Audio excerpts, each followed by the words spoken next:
It's been 23 days since my last channel review, and I want to go ahead and talk about it. And now I haven't reached my 50 subscriber goal yet, which if you guys saw my last video, I said I'd do it once I reach 50 or at the end of February. Turns out it's just going to be the end of February thing. But I just wanted to go ahead and give a quick update about everything. Also, there's not any real good content that I want to talk about today, so let's go ahead and dive in. I'm your host, Seb, and if you enjoyed this video, please leave a like and comment down below what type of content do you want to see me cover. Are there any more movies, shows, games, articles, etc. that you guys want to hear me talk about? Just let me know. In the past 23 days, I've actually learned a lot more than I did in the first month, and it's because I've been able to just get over that initial hump of stupid things that, you just have to learn as you do content creation. But the thing that I've noticed more about now is more of like my performance, how I talk, how I come off, and the things that I talk about. And I know that a lot of it's still a work in progress. And the first thing I really want to say is the use of filler words, man. I'm such a crutch with it. And the words that I be using all the time are and like and and so for all of those words that I hear all the time whenever I'm editing and rewatching it, I literally just kick myself and I'm like, dude, why can't I not think of any other words? And I think the hardest part is just trying to find that bridge statement in between, because when you're talking, you want to fill that gap and you want to go ahead and communicate all of your thoughts, but sometimes you can't get that exact word that you need in between. And so adding those filler words ends up helping create that buffer, that transition. And I'm trying to move away from it and not crutch onto it as hard, because sometimes you're going to throw in those words and it feels natural, but other times it's like the fifth or sixth time you've said it in the past 15 seconds and it makes it kind of hard to watch. I can't argue with that. Yeah, I can't argue with that. God dang. The second thing I've learned with that is that so far I'm not a really great speaker, because if you guys ever listen to me, you know that sometimes I'll take some pauses in between of what I'm trying to say, but also I stutter sometimes, and it's been pretty prevalent on my YouTube channel so far. And I don't know, maybe you guys like that, maybe that adds personality to me. But whenever I'm listening to it, I'm like, damn, bro, I gotta work on my pronunciation, my words, and how I flow. Because maybe it's because I talk too fast, maybe it's because I'm talking so loud. I don't know, whatever the case is, I'm definitely trying to work on that. But if you guys are watching this and trying to start your own content, definitely try to make sure you guys are pronouncing the words correctly. So then that brings me to my third point, and that's taking breaks is actually really hard. And I don't know if you guys noticed, but in the past week, I only uploaded 2 or 3 times out of the whole week. And that really sucked and set me back a lot, just because I had a lot of homework and I had some personal events happen. I don't want to go ahead and go into it now, but I just want to say that I think a lot of the things are going better. And so I've been trying to focus more on the content creation part of it.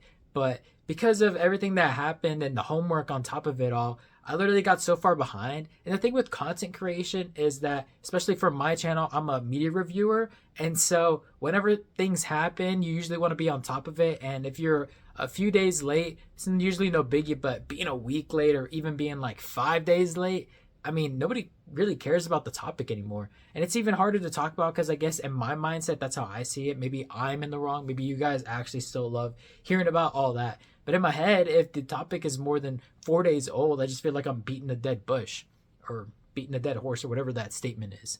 And so I'm just angry because sometimes you'll get through these dry spells where there's not a whole lot of cool news going on, cool articles to read about. And then all of a sudden, bam, a bunch of events happens. Like Alyssa Liu's figure skating. I've been sitting on that for days wanting to talk about that. The Toy Story trailer that dropped. That's something that I really wanted to talk about.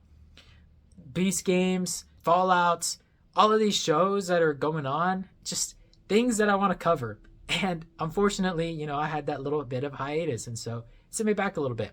Did make that Alyssa Liu video yesterday, though. And because I just think it was too amazing not to cover. And I bet a lot of people still haven't even watched her performance, but definitely something you guys should check out. Shout out Alyssa Liu and shout out NBC for filming that. But then the second half of that is trying to get back into it, because for me, the hardest part about doing something is stopping and starting again. Once I get going, once I make that first video, making that second one's easier. And then after that, it's just routine. But the moment that I stop making a video for one day, it makes it so much harder just to start again. Even if it's only a 1 day break, just taking that 1 day sets me back so much personally. And it's something that I'm trying to work on. And so yesterday's video was incredibly hard to film and then edit and then upload, just because I didn't want to do it.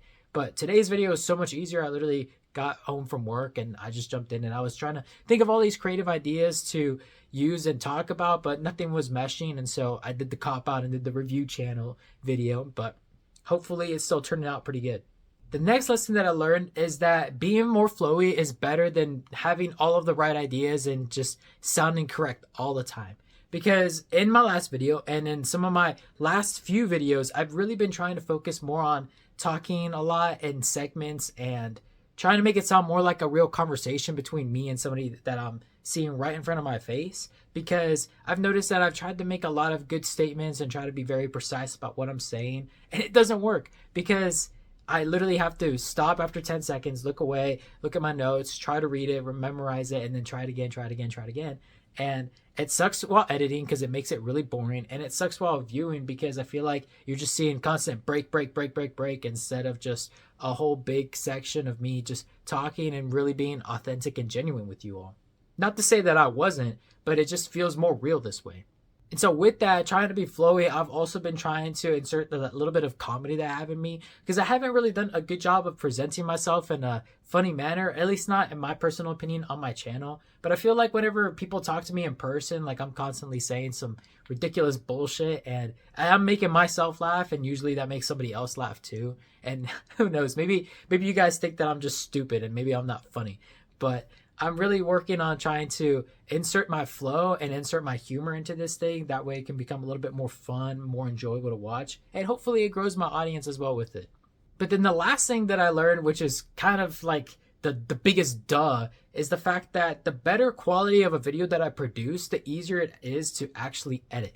Because if I'm giving you some real good flowy segments and I'm getting some good humor across and I'm not taking breaks to chop it all up, then all I got to do is just listen and make sure that sections sound like they're making sense and they're relevant in case I go off on stupid tangents. And it makes it all so much easier versus how I was doing it before. I mean, I didn't even have the tool where it like transcripted everything for you. Like before that, I was just listening to it and trying to hit all of the timestamp breaks in between, and that took forever. And then I found out that there was like the AI tool that makes it so that you can see your whole like script on the screen from like what you're saying. And then you can click on the gaps or just listen to it all the way through and it shows you the gap and you can just delete all that. And so it makes it so much easier. But as I've been working on how I'm presenting and how I'm talking to you guys and just trying to make it a better production overall, it's become so much easier. And so I think that's been really helpful. So where I hope to go with this channel right now is that I'm halfway through my class that I made this channel for, which to be fair, actually, I did this before the class and now it's mostly like the class project, but I'm still hoping to go ahead and try it out for the year. I mean, that's always been my goal, is to see how far I can take this thing. And maybe it doesn't go far, maybe it goes incredibly far. Who knows? But I'm still hoping to give you guys some good media reviews, and I've really been trying to focus more on like the background and the storytelling of things because I think my reviews are a little bit bland or kind of generic. And so I'm trying to move it forward, and so it's more entertaining and I can give a better background and better grasp of things. Originally, I was going to make a Toy Story video today, but I didn't really remember what happened in Toy Story 4, and I can kind of tell you what happens in Toy Story 1, 2, and 3 more vividly, but it doesn't really matter because of the events that happened in Toy Story 4 and then how it could lead into Toy Story 5.